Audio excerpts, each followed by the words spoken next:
मला तसं तर रात्रीची भाजी बनवायला लई कंटाळा येतो एकटी असली तर, पण आज माझी इच्छा झाली मेथीची भाजी करायची. तर मग मेथीची साधी सिंपल भाजी केली. टोमॅटो चिरलं, कांदा चिरला, हिरवी मिरची मस्त तेल म्हणजे भाजून घेतली, लसूण काढला. आता मिक्सर काढणार का, तर तेवढ्यात गेली लाईट. मग म्हटलं थोडा वेळ थांबून घ्या. तत्पर्यंत ही मटकी आणली होती, ही थोडीशी तेल मीठ टाकून मस्त गरम करून घेतली. मला ती तशीच आवडते, खायला छान लागते. तुम्ही पण एखाद्या वेळेस ट्राय करून बघा.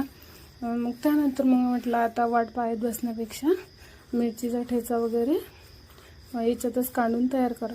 मग तेच केलं, काढून घेतला. तर बघा वाट नाही बघत बसली तर बरं झालं. माझी पूर्ण भाजी वगैरे बनवून झाल्यानंतर लाईट आली. मग मी मस्त भाजी वगैरे बनवली. असं वाटत होतं ती भाजी कधी शिजते, कारण की भूक एवढी लागली होती. 8:30 वाजलेत होते. मी सकाळपासून काही खाल्लं नव्हतं बरं नसल्यामुळं. मला पित्त झालं होतं आणि त्याच्यामुळे माझ्या हातावर खूप सारे फोड आले. मग दवाखान्यात वगैरे गेलो तर काय खायची इच्छाच नव्हती. तरी पण डाळिंब वगैरे खाल्लं, थोडंसं भूक लागली होती. तर मग आज 8:30 वाजता भाजी वगैरे बनवली. त्यांना यायला वेळ होणार होता. मग बघा गावाकडून आल्यानंतर हे मसाल्याचा डब्बा वगैरे पूर्ण मस्त भरून ठेवलं आहे सामान, म्हणजे जेणेकरून ते याच्यामधलं घ्यायची गरज नाही पडली पाहिजे. मग भाजी केली. भाजी खूप छान लागते मेथीची. माझी एक फ्रेंड होती, ती मेथीची भाजी पातळसुद्धा बनवायची, त्याच्यामध्ये शेंगदाण्याचा भुरका वगैरे घालून. आणि मला ती आवडत नाही, मला सुक्कीच आवडते, छान लागते.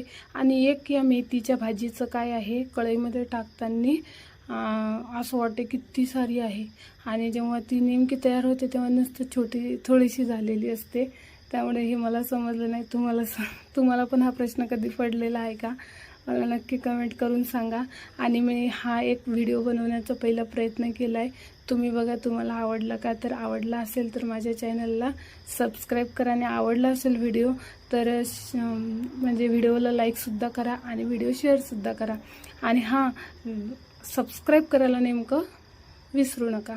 मग तिकडे भाजी वगैरे तर माहिती आहे भूक लागलेली असते तर काही, मग भाजी तयार झालेली होती. मग म्हटलं आता जेवण करायचं. तर मग ताट वाढलं, भाजी घेतली, चपाती शिळी होती. त्याच्यानंतर मी आवळ्याचा मुरब्बा बनवला, तो थोडासा घेतला खायला. मटकी घेतली, पापड घेतला आणि ग्लाससुद्धा पाण्याचा भरून घेतला, जेणेकरून परत उठायची गरज नाही पडली. चला तर तुम्ही पण जेवण करायला या आणि माझ्या चॅनलला सबस्क्राईब करा. तोपर्यंत काळजी घ्या स्वतःची. आणि हा माझा छोटासा मिनी ब्लॉग तुम्हाला कसा वाटला हे कमेंट करून सांगा.